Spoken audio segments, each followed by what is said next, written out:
Hello there, study buddies, and welcome to another video. In this video, I'm going to be sharing how I navigated the storm that is entering the beginner stage of learning Japanese.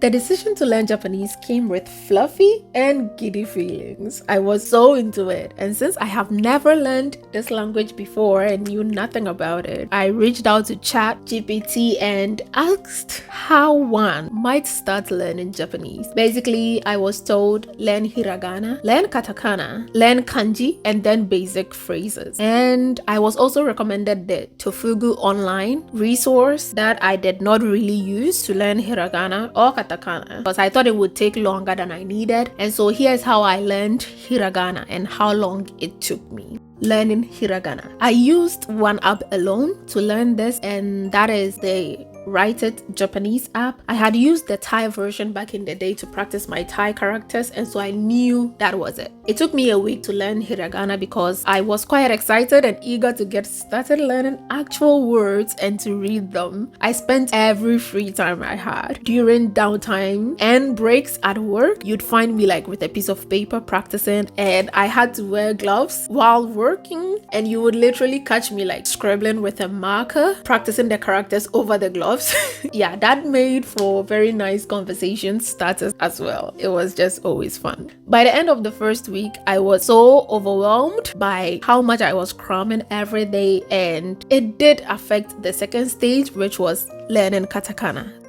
So learning katakana took me about 2 weeks to learn because I had to take it very slow. I don't know the kana as well as hiragana because you don't encounter them as much, and so I always have to reference and practice them every now and then because I keep forgetting them for some reason. Anyway, the next step is getting into the basics. The process was quite strange at this phase, and I will explain. When I started with hiragana, I wanted to learn the basic phrases, and so I tried the Link Japanese app, and it overwhelmed me immediately because it wasn't teaching what I wanted to learn at that moment, and I didn't want to force myself to learn vocabulary just because. I needed a purpose. And so the next app I checked out was Mango Languages, and she was perfect and met my needs exactly. So I began my lessons, and so while I was learning hiragana, I was learning the basic phrases on Mango Languages as well. Eventually, I did move my full attention to Mango Languages after my run with Write It Japanese, but at a certain level, I got stuck. I couldn't learn the stuff that was being taught, and the moment I'd open the lesson, I would immediately get overwhelmed. And so my studies started to stall a little bit, and I started wondering if perhaps I should rethink my decision to not purchase any textbooks for this language.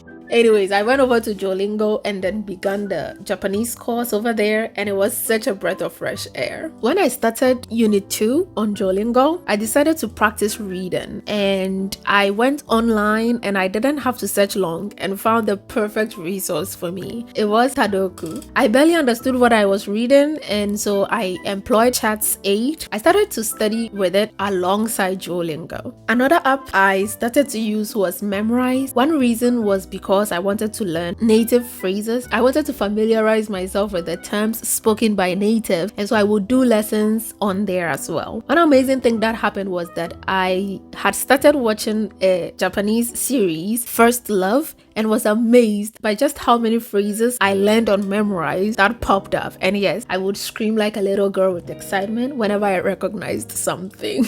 Up until now, I have only had one class with a Japanese tutor, and it went well. In terms of being taught and reading, I could literally only say watashi wa ana desu, America kara kimashita, or America ni sundeimasu, and mistakenly told her I was 15. Yep, she corrected me, and I had a good laugh at myself over it. I am not trying to say I expected to speak perfect Japanese after only a couple of months. What I mean to say is I just wasn't ready for that yet. I realized that thanks to that class and accepted it. So rather than weekly like I do with Thai, I intend to take a lesson with a tutor maybe once a month until I'm comfortable and ready to invest in my speaking skills where it would be beneficial. So I don't know if I want to do it monthly now or just wait till I'm maybe intermediate in Japanese and then start taking classes. I don't know, because usually when I take classes, is for the purpose of speaking.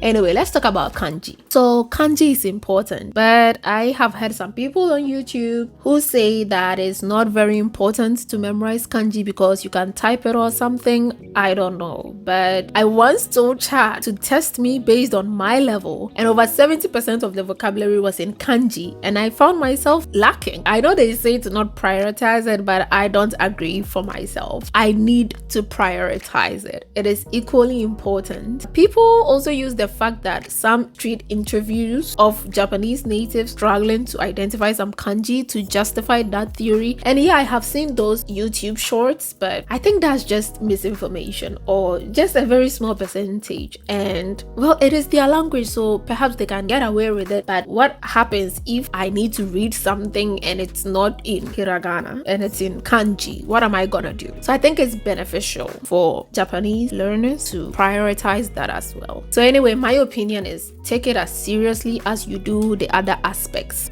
Since I'm at A1, let's talk about A1 level. This is the fun level where you make all the mistakes and learn very quickly. No need to worry about plateaus or insane grammar structures because you can take it slow, and I am living for it. Even at the beginner level, grammar is kind of crazy, but I hear it gets worse as you progress, so I'll take what I can get and milk all the excitement and fun I can out of it. That has been my journey so far, how I got started with Japanese. I am still a beginner, obviously, so we'll be rolling with that for a while. Thank you so much for watching Study Buddies, and I will see you in the next one. Ciao, ciao. Sawadee ka. Sayonara.